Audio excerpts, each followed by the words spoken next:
नमस्कार मित्रांनो, काल आपण सायली वहिनी भाग 1 पाहिला होता. तर त्याच स्टोरीचा आज आपण दुसरा पार्ट ऐकणार आहोत. खडकवासला धरणावर आम्ही गेलो होतो फिरायला. इथपर्यंत तुम्ही काल स्टोरी ऐकली होती. आता इथून पुढे खडकवासला धरणावरून आम्ही निघालो. 7 वाजले होते. वाटेत कार चालवताना वहिनी माझ्या शेजारच्या सीटवर बसली होती. आमच्या गप्पा चालू होत्या. मी गाडीतून उतरून अमितला भेटलो आणि त्याचा मोबाईल घेऊन त्यातून वहिनीचे मेसेज सगळे नंबर डिलीट केला. फोटोमध्ये वहिनींचे फोटो काही नव्हते. तरीही त्याला धमकावलं की त्रास द्यायचा प्रयत्न केला तर याद राख. अमित माझा बालमित्र असल्याने त्याच्या डेअरिंगचा अंदाज होता मला. आणि आता तो इकडे बघणार पण नाही. वहिनीला ब्लॅकमेल वगैरे करणार नाही याने मी निश्चिंत होतो. वहिनीने मस्तपैकी जांभळ्या रंगाची स्लीवलेस टॉप आणि खाली निळ्या रंगाची पातळ लॉंग स्कर्ट घातला होता.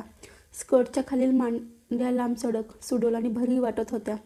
खडकवासला धरणावरून येणारे वारे तिचे केस उडवत होते आणि तिचा स्कर्ट वाऱ्याने तिच्या मांड्यांना चिकटत होता. तेव्हा तिच्या मांड्या खूप छान दिसत होत्या. तिच्या टॉपवरून उठून दिसणारे ते दोन्हीही सफरचंद, सुडोल आणि भारी वाटत होते. तिथे लोकांना आम्ही कपल आहोत की काय असं वाटू लागलं होतं. मी वहिनीला अमितचे मेसेज डिलीट करायला सांगितले आणि तूही सर्व डिलीट कर म्हणालो. याने तुला कोणतीच भीती राहणार नाही आणि जे घडलं त्याबद्दल कोणाला काही कळणारही नाही. सायली वहिनी म्हणाली, तू किती चांगला आहेस अमोल. Thank you so much. तू मला समजून घेतलंस. मग मी विचार करून वहिनीला म्हणालो, वहिनी दादा नसताना तुला खरंच कोणाची तरी गरज असेल ना, तर मी आहे. मलाही तू खरंच खूप आवडतेस. पण बोलून दाखवणं शक्य नव्हतं गं. राग आला तर प्लीज मी आत्ताच बोललो ते सोडून दे. पण तिसऱ्या कोणासोबत पण तू असलेलं मला आवडणार नाही. काही न बोलता तिने आश्चर्याने माझ्याकडे बघितलं. थोडा वेळ कोणीच काही बोललं नाही. सायली वहिनी, मी खरंच आता कोणाशी तसे करणार नाही. विश्वास ठेव. थोडा वेळ थांबून. पण आता जे तू विचारलंस ना, त्याला काय म्हणतात माहिती आहे ना? मी बघ विचार करून सांग. Take your own time. आणि काही झालं तर तुझ्याशी आधीसारखाच नीट वागेन, हे नक्की. पुढे काही न बोलता आम्ही घरी आलो. मी गाडी पार्क करून आलो तेव्हा वहिनी हॉलमध्ये होती. मी आल्यावर मला म्हणाली, तुझ्याशी थोडं बोलायचं आहे. आत रूममध्ये ये. वहिनी म्हणत होती की दादा बाहेर गेल्यापासून तिला कोणाची तरी गरज आहे, फक्त सहवासाची. आज मी तिला बाहेर घेऊन गेलो होतो फिरायला. याने ती खुश झाली होती. तिचे म्हणणे होते की तिला फक्त मिठीत घेऊन कोणाच्या तरी गप्पा मारायला, प्रेम करायला, मिस करायला खूप आवडतं. याने तिला एकटं एकटं वाटत नाही. मग सायली वहिनी, अमोल, मला प्लीज मिठीत घे ना तू. किती चांगला आहेस. किती काळजीने सर्व हाताळलंस. मला प्रेम कर. I need hug.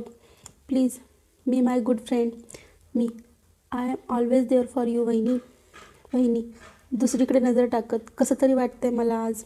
वहिनीचा नर्वसनेस कमी करण्यासाठी मी थोडा रोमॅन्टिक व्हायला सुरुवात केली. त्या दिवशी दोघांतील सभ्यतेचे बंध कसे तुटले असतील. माझी इच्छा स्पष्टपणे सांगून एक टप्पा तर मी पार केला होता. थोडं वेगळं वागावं म्हटलं, पण न जाणो माझा जॅकपॉटच लागला होता. तिच्या खांद्यावरती हात फिरवत, कसं तरी काय, मी आहे ना मज्जा करायला इथं, आणि तू पण काही कमी नाहीस, छान आहेस. सायली वहिनी खळखळून हसू लागली आणि तणावमुक्त होऊ लागली. असं का? कसली मजा आ? मी तिचे गाल ओढत, असला भारी असल्यावरती का नाही वहिनी? अच्छा, अजून काय? मी तिच्या नजरेवर नजर टोकत वहिनी म्हणाली, बोल ना. आम्ही दोघांनी नजरेला नजर दिली आणि मी वहिनीला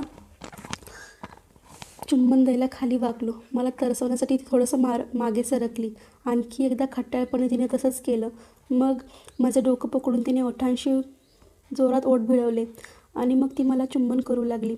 तिचं तोंड उघडले आणि माझेही. आमच्या जिभा एकमेकांना स्पर्श करू लागल्या.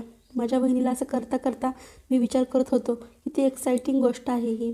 वहिनीला करणंही. मी सायलीला करत होतो. तिची टॉपमधली भरगच्च सफरचंद माझ्यावर दाबून घेत होतो. पहिल्यांदाच ते गुळगुळीत स्पर्श होत होते. मी माझा पंजा टॉपवरूनच तिच्या सफरचंदावर ठेवला आणि माझ्या हातात न मावतील इतके मोठे सफरचंद होते. एकदम मस्त. मी तिला चुंबन करत करत ते दाबत होतो. मग मी बिनधास्तपणे त्या टॉपची बटणं उघडायला सुरुवात केली. मी काय करतो हे सायलीच्या लक्षात आलं होतं. तिच्या टॉपची कमरेपर्यंतची सगळी बटणे मी खोलली होती. टॉपच्या दोन्ही साईडला ओपन करून मागे झालो. सायलीने लगेच तिचं तोंड माझ्या तोंडावरून बाजूला केले. मी तिच्या अवस्थेवर नजर टाकली आणि मनातल्या मनात म्हणालो, काय भारी दिसतेय वहिनी. तिचा टॉप ओपन होता. त्यातून तिचे दिसणारे भरलेले भरगच्च सफरचंद आणि बेंबी. त्या क्षणाला सायली एकदमच छान वाटत होती. जरी ती माझी वहिनी असली तरी माझा आतमध्ये कडक होऊ लागला होता. सायली म्हणे रटक्या रागात म्हणू लागली, हे करायला तुला कोणी सांगितलं? जरी तिने आवाज चढवला होता तरी तो टॉप उघडा होता. तो बंद करायचा तिने काही प्रयत्न केला नव्हता. ती बोलत असल्यामुळे मला पूर्ण वेळ तिच्या तिच्या सफरचंदाची हालचाल दिसली होती, जी बघून माझा अजूनच पॅन्टीत गळायला लागला होता. मी माझी वहिनी होती हे मी विसरलो होतो. हे माझ्या लवड्याला कळत नव्हतं. मी आता तिचे पुढचे भार सगळं बघू लागलो होतो, ते कधीही विसरण्यासाठी. एक्साइटमेंटमध्ये मी तिला वेड्यासारखं करू लागलो होतो. थोडा वेळ तिच्या तोंडातून नाराजीचे स्वर बाहेर पडले, पण तिने तक्रार करायचे थांबवले व माझ्या मिठीत अजून सरकली आणि मला चुंबन करू लागली. मी अलगद तिला उचलून मांडीवर घेतलं. तिचे दोन्ही पाय माझ्या कमरेभोवती टाकले. दोन्ही बाजूला जे घडत होतं ते माझ्या कल्पनेच्या पलीकडे होतं. माझी सख्खी वहिनी, जिचे मी आज ओठ घेत होतो, तीही करत होती. एवढी मग्न होती की पूर्णपणे विसरली होती तिचा टॉप उघडा आहे. उलटं मी जसं तिला करत होतो तसं तिने तिची जीभ माझ्या तोंडात द्यायला सुरुवात केली होती. मी सायलीला चुंबन करता करता तिच्या स्कर्टवरून तिच्या मांड्या दाबू लागलो. हात फिरवता फिरवता मग स्कर्ट तिच्या भरीव मांड्यावरून सरकवायला सुरुवात केली. वहिनीच्या मांड्या आता उघड्या पडल्या होत्या. काय गोऱ्या पण आणि भरगच्च होत्या त्या. त्यावर हात फिरवताना मला तिच्या मांडीत बोटे रुतवावीशी असे वाटू लागलं. आम्ही वहिनी दीर असं करत होतो. असं करत असताना तिचा एक हात माझ्या मानेवरून सरकला आणि काही क्षणात माझ्या पुन्हा मानेवर आला. मग तिचा दुसरा हात सरकला, पुन्हा काही क्षणात माझ्या मानेवर आला. आधी मला कळलं नाही की ती असं का करत होती, पण जेव्हा मला तिचा उघडा खाना दिसला तेव्हा माझ्या लक्षात आले की काय झाले आहे. तिने तिचा टॉप काढला. जेव्हा मी सायलीचा टॉप जमिनीवर पडलेला पाहिला तेव्हा माझ्या शरीरातून लहरी व्हायला सुरुवात झाली होती. मी चटकन माझा टी शर्ट काढून टाकला आणि सायली वहिनीने जिममध्ये कमावलेले शरीर तिने मिठीत घेतले होते. नाजूक हात माझ्या छातीवर फिरू लागले होते, खांद्यावर फिरू लागले होते. मी तिचं पूर्ण शरीराची ऊब घेत होतो. मिठीतील स्पर्शाने दोघांच्याही शरीरावरती शहारे येत होते. सायली माझ्या मांडीवर बसलेली होती.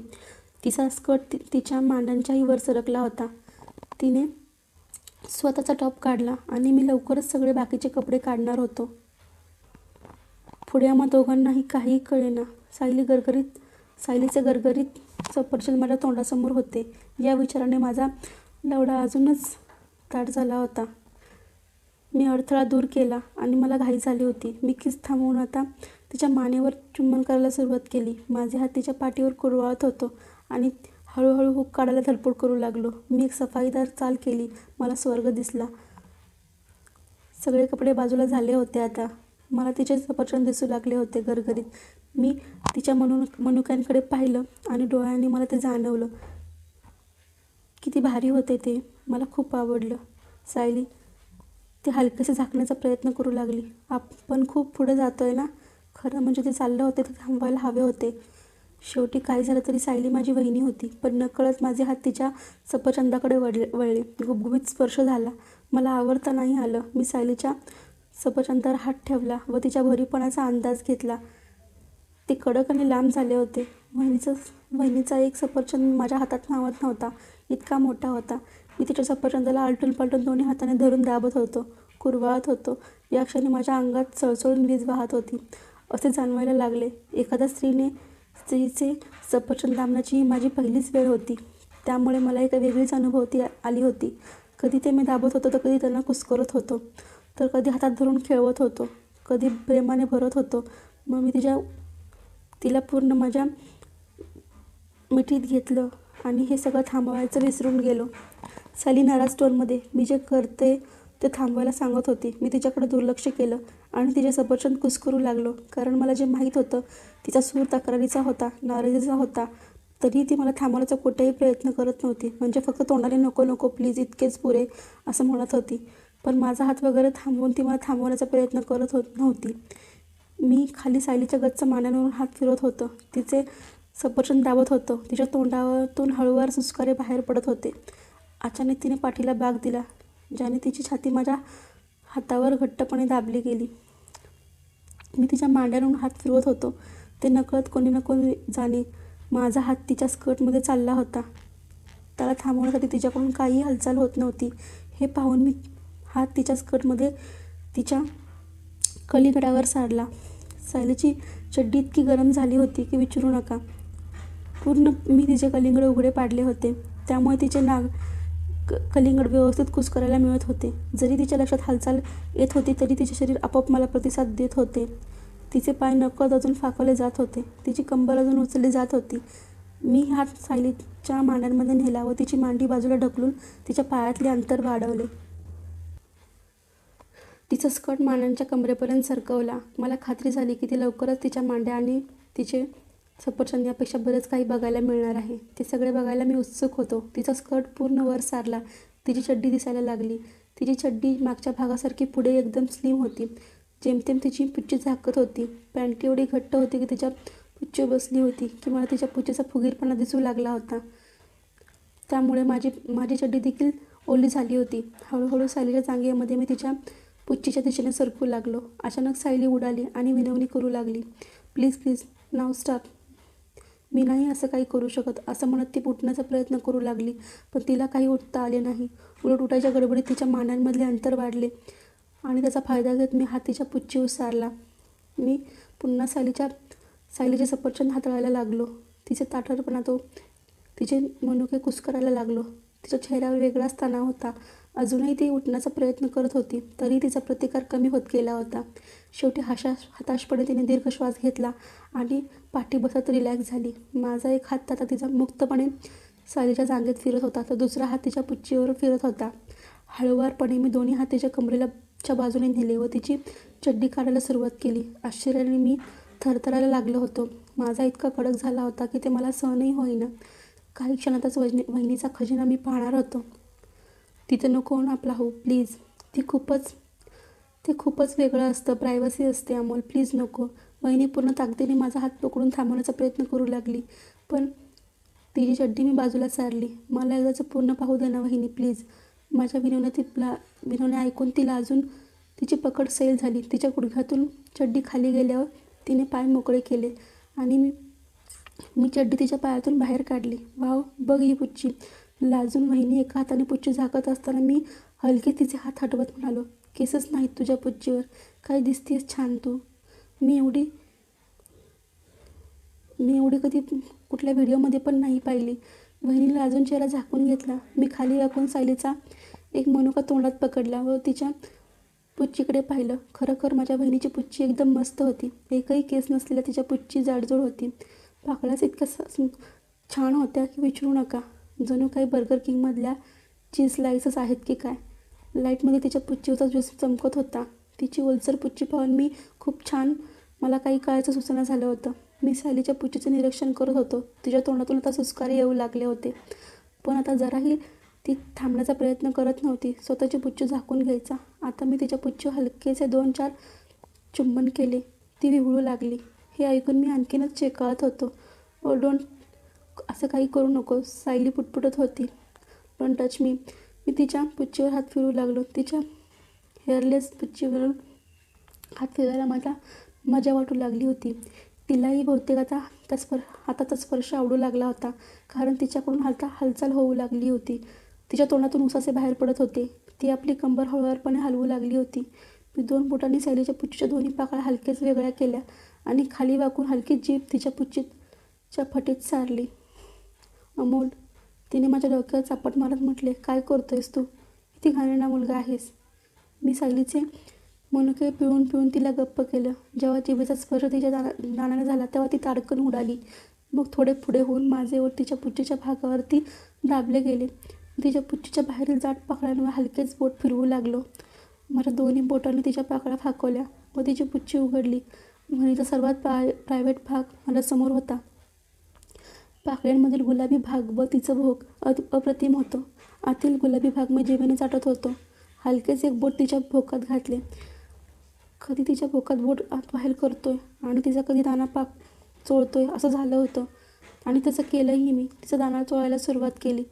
ओ सायली, कणत ती म्हणाली, आता हे खूपच भारी होतं, थांबवलं पाहिजे. आम्ही दोघंही आनंद घेत होतो. तिच्या सर्वांगावर उठलेले शहारे मला जाणवत होते. ती तोंडाने सुस्कारे फोडू लागली होती. तिने खाली पाहिलं आणि माझ्या डोक्यावर हात ठेवून तिचं तोंड पुच्चीवर दाबू लागली व आपली कंबर हलवू लागली. लवकरच तिच्या तोंडातून मोठा चित्कार आला बाहेर पडला आणि मी ओळखलं की तिचा क्लायमॅक्स जवळ आला आहे. तसेच एक किंचाळी मारून तिने आपले पाय माझ्या मानेवर रोवून आपल्या पुच्चीला घट्ट पकडले व ती मोकळी झाली. काही क्षणात ती नॉर्मल झाली व आपले पाय माझ्या मानेवरून काढून पसरत ती धाप टाकू लागली. तिचे सफरचंद वर खाली होऊ लागले होते. ती आता रिलॅक्स झाली होती. पण मी अजून असाच होतो. माझा लवडा लिमिटच्या बाहेर कडक झाला होता. मी बाहेर काढून हलवू लागलो. मला करावे की नाही या मी स्थितीत होतो. मला काहीच भान राहिले नाही. मी कोणाच्या बाजूला बसलो आणि काय करतोय. माझा एक हाताने मी हलवत होतो. खाली वाकलो. सायलीचे मनुके तोंडात घेऊन पुन्हा चुकू लागलो. मी सायलीकडे पाहिले. तिचे डोळे बंद होते व पाय फाकलेले होते. तिचे सफरचंद पण ओले होते. ओली पुच्ची जावायचं आमंत्रण ती देत होती. सायलीला तसे बघून कळत होते जे घडलं ते प्रत्यक्षात घडेल असं मला कधी वाटलं नव्हतं. मी उठलो आणि तिच्या मांड्यांमध्ये सरकलो. एक हातात माझा कडक झालेला होता. तो मी माझ्या बहिणीच्या ओल्या पुच्चीवर ठेवला आणि वर खाली केला. काय होतं हे सालीला कळले तशी ती दचकली व खाडकन तिने डोळे उघडले. तिच्या तोंडातून किंचाळी बाहेर पडली. तेव्हा तिच्या लक्षात आले की सक्का धीर तिला आता जावायला लागला होता. ओ गॉड, काय करतोयस तू हे? मी तुझी वहिनी आहे. माझ्याशी तू हे नाही करायला पाहिजेस. प्लीज थांब. तू मला हात लाव. मला चोप मारत घालू नकोस. हे खूप चुकीचं आहे. माझी सायली वहिनी माझ्याशी प्रत्यक्ष असं करायला तयार नव्हती. सायलीला बघून माझं अजून मी हलवू लागलो. मी जिम करत असे त्यामुळे मला असं काही करता येत नव्हतं. पण माझा आता कंट्रोल सुटू लागला होता. माझ्या हालचालीच्या चाहुलीने सायलीने डोळे उघडले. मला तिच्या चेहऱ्याजवळ माझा हलवताना बघून तिने हात वर केला व माझा पकडला. मी माझा सोडून दिला. आता सायली वहिनी स्वतःहून माझ्या लवड्याला हलवत होती. तिने दोन्ही बोटांनी माझी कातडी पुढे मागे केली आणि तिने माझ्या गोट्या हाताळल्या. त्या क्षणी माझ्या शरीरात वीज चमकली होती. मी हा अनुभव पहिल्यांदाच घेत होतो. मला स्वर्ग दिसला होता आणि ती पूर्ण हातात घेऊन माझा आता हलवू लागली होती. तर मित्रांनो, स्टोरी खूप मोठी झाली आहे. 17 मिनटाची झाली आहे. 26 मिनटाची झाली आता. तर स्टोरी कशी वाटली हे नक्की कळवा आणि कमेंटमध्ये सांगा की ह्या स्टोरीचा पुढचा भाग ऐकायचा आहे की नाही. धन्यवाद.